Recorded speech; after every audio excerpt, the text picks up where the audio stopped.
Yeah. Young man, always surfing, no waves. I do it for the kids. All for the youngest. Young man, always surfing, no waves. I do it for the kids. They wanna know. They wanna know Who I do it for. who I do it for. I do it all. I do it all. Do it for the kids. They wanna know. They wanna know.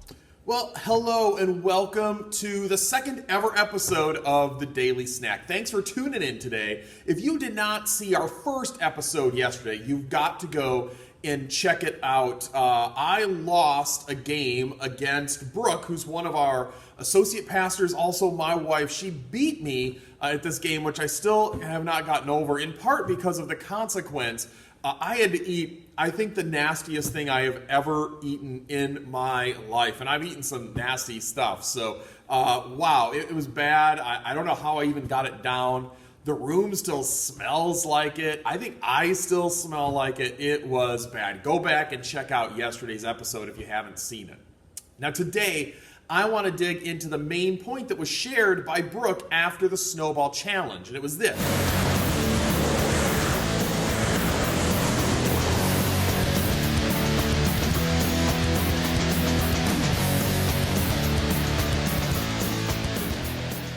Disciples of Jesus help others even if it costs us. And I'm still paying the price from yesterday's challenge.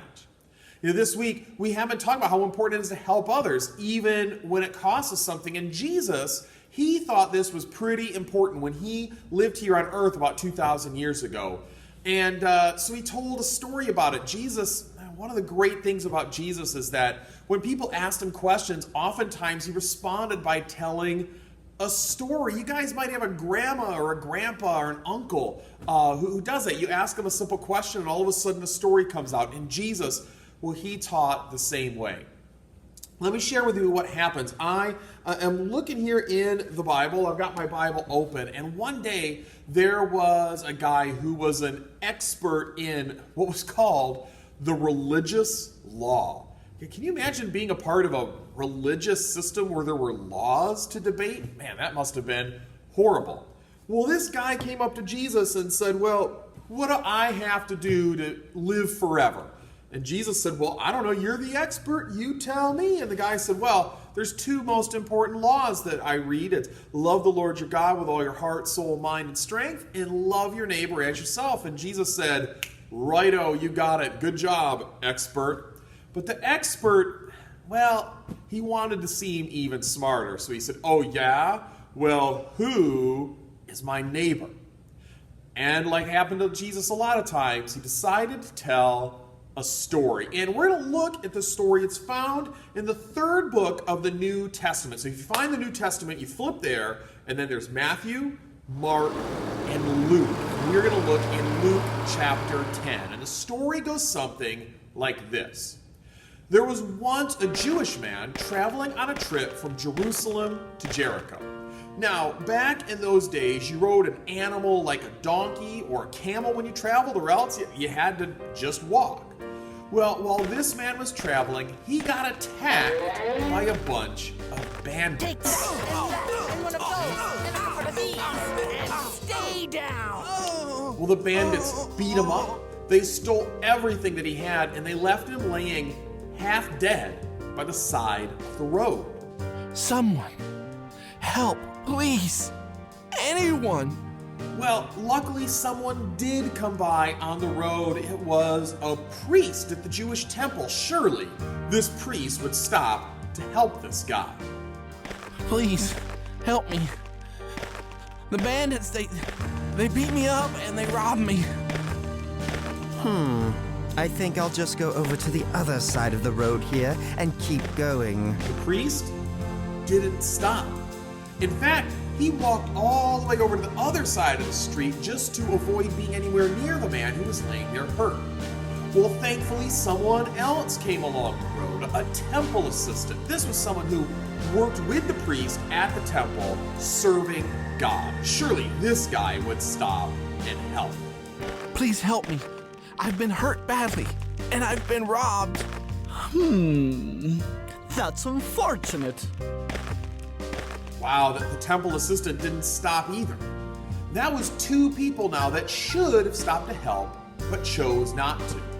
Well, as it happens, a third person came by the road, but this guy was a Samaritan, and the man that had been hurt was a Jew. And back in those days, Jews and Samaritans, they hated each other. If you were a Jew, you didn't want to be anywhere near a Samaritan. And if you were a Samaritan, you stayed as far away as possible from the Jews. If ever there was someone who had a reason to leave this Jewish guy to die on the side of the road, it was the Samaritan. Let's even see what happens with him.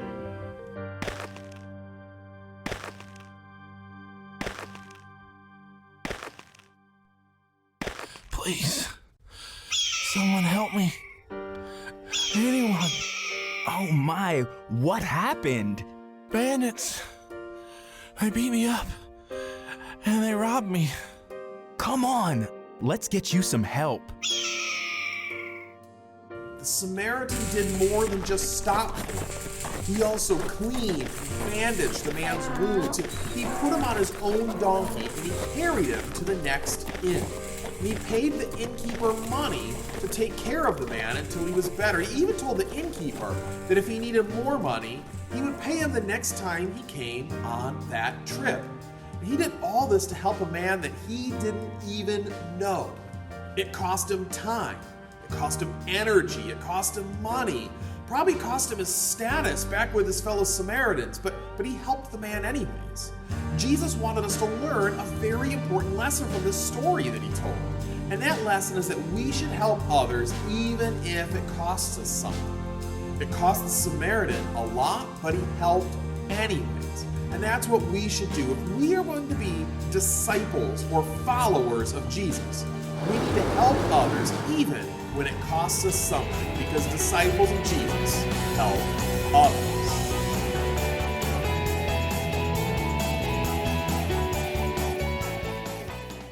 And it's really awesome that the Samaritan did all that to help the Jewish man. And he did it even though it was a person that he just didn't like that much. To go even further, the Samaritan gave up his time and his money to help the Jewish man, exactly what our main point says to do. He helped others even though it cost him. It's all a part of those great commands that expert shared and that Jesus agreed with. Love God and love your neighbor. And this, I've got to tell you, is a pretty extreme way to live. All around us, people give the advice that we should look out for ourselves first. Don't stop and help someone like the guy in our story. It's not our problem.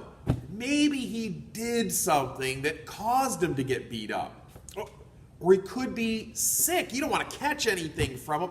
Or, hey, the bad guys could still be out there. You don't want them to pick on you next. We have decisions like this to make every day. Not necessarily a guy who's been beat up and laying on the side of the road, but we have decisions to make to help others every day. Should you look out for yourself first or be a follower of Jesus? Live an extreme life and help others even if it costs us. The choice, well, it's mine to make every day and it's yours too. I hope you come back and you tune in tomorrow because we're going to be heading to the Winter Extreme X Factor Games. We're going to be checking in on how defending champion Rock Steadfast and his new teammate Scooter are doing in the competition. I hope I see you tomorrow at the Daily Snack.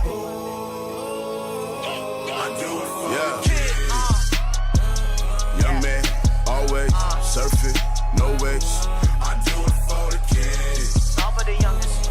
Young man, always surfing, no waves. I do it for the kids. They wanna know. They wanna know Who I do it for. who I do it for. I do it all. I do it all. Do it for the kids. They wanna know who I do it for.